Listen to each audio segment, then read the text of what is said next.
Well, the value of a DST is actually for times like this.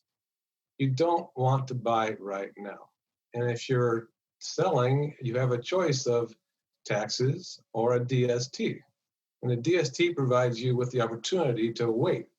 And you don't buy at the top of the market, and actually you don't buy at the bottom of the market. One of my rules is I let the sharks feed. So the bottom happens, and the foreclosures happen, and the sharks come out and they start picking up the foreclosures, and you have liftoff, stability, 10, 15% off the bottom, and you know the market is finally going up. And then you jump in and make your buy.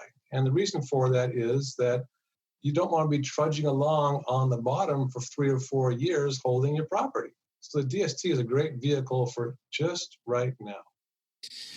And I appreciate you sharing that. And that's such wisdom to let the sharks feed. You know, we call it the blue ocean versus the red ocean concept. Not necessarily we, but there's a gentleman who wrote a book on that. And essentially, the red ocean is where all the sharks are feeding and where all the blood's in the water, and everyone's at a frenzy, and everyone's kind of can get hurt there, right? And the blue ocean is kind of the wide open place where you could fish, and it's peaceful and it's calm and lots of opportunity. So that makes a whole lot of sense. Would you maybe walk our listeners through a little bit about, this is about a year-long process. I think we met about a year and a half ago, and before the DST, what was sort of the idea of even looking at it for the first time? And this is, by the way, this is when the market's going great, things are going really well. What made you think, hey, maybe I'll look at this for the first time? What caused you to consider it? Well, even though it was in a strong market, I'm older and I was looking at retirement, and I didn't really want to have to keep on the treadmill and trade up and trade up and trade up. So I was looking at doing a DST a year ago, and that's when I vetted your company, and my accountant got involved too, and we talked to your attorneys and everybody in your group that was important, and it all checked out quite well. And I was thinking that I wasn't going to find another deal necessarily that I wanted to trade into, and I would do a DST to give me some flexibility in doing other things, not having to trade up with another bigger mortgage and things like that.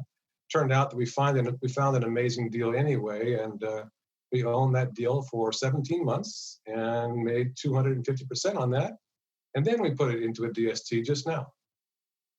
Yeah. So walk us through your 1031 experience, I guess, in the past, or even different deals where you would sell, buy, add value, or build something, sell, do a 1031 exchange. That's kind of been, I imagine you've done a lot of those over the years. And then what compare that against the deferred sales trust? Because a lot of our listeners who are hearing this for the first time, they don't know the main differences. In fact, they get them confused with the Delaware statutory trust, which we're not. We're actually a deferred sales trust. So could you walk us through what you liked about the pros and the cons versus the 1031 versus the deferred sales trust? Well, 1031, if you don't want to have mortgage relief, you got to keep getting your mortgage either the same or bigger with every time you trade up. And I've done trade after trade after trade to where the mortgage has gone up and up and up every single time, and the opportunity gets bigger and bigger. And all that's really good if you're not thinking about retirement mode, which is kind of where I'm at right now. My first significant exchange, kind of a funny one, my broker, I was a realtor at the time. My broker got a Rolls Royce out of someone's yard in Hawaii, fixed it up, and promised the fellow he'd give him $15,000 once he sold it. And of course, this was a 1982 recession, and no one had any money anywhere. So we traded the Rolls Royce into a lot. We traded the lot into a house, traded the house into another house, and it actually was 8 different legs in the exchange. And it wound up where the last house was traded into an acre parcel right in the middle of town, Kamuela, Hawaii. But the parcel had 3 Hawaiian graves on it. So I actually had to move with the whole Hawaiian ceremony 3 graves with permission of the owners. They wanted to do this in order to close 8 different legs of an exchange. And that was pretty exotic. A Rolls Royce all the way through to moving 3 graves for everybody to get paid.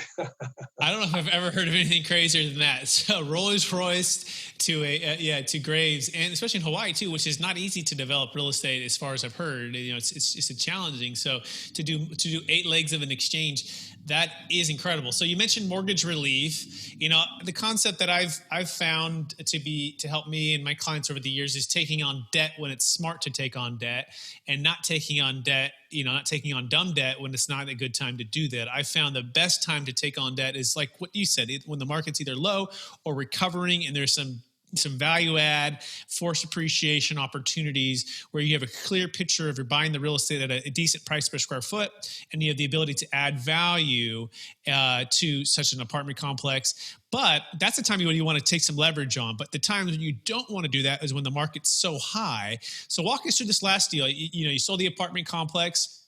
You had significant debt on the property, and essentially the Corona crisis hits, right? And your funds are actually sitting at an exchange company, and you could still complete a 1031, but you're looking at the scenarios. Walk us through that when that moment hit and everything kind of shifted from, hey, do another 1031, or no, for sure I'm doing a deferred sales trust.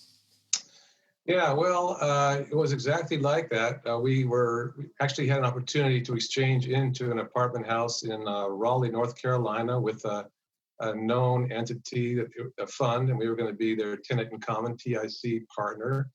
And we'd have a very small interest in a really big project.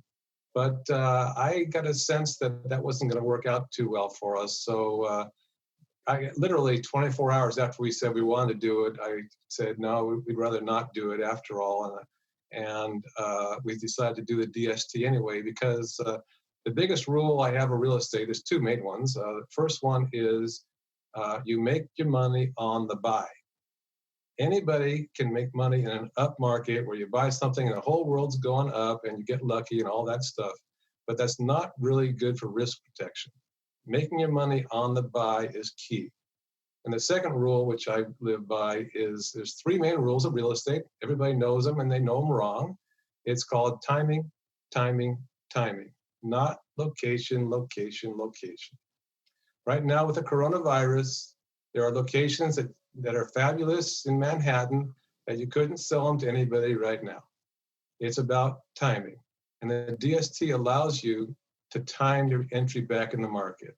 And I actually believe that the entry point to get back in the market could be 3 or 4 years from now to really make your money. Like I described a minute ago, our last apartment house, we only owned it for 17 months and made 250%. That's a lot better than owning it for 7 years and making 250%.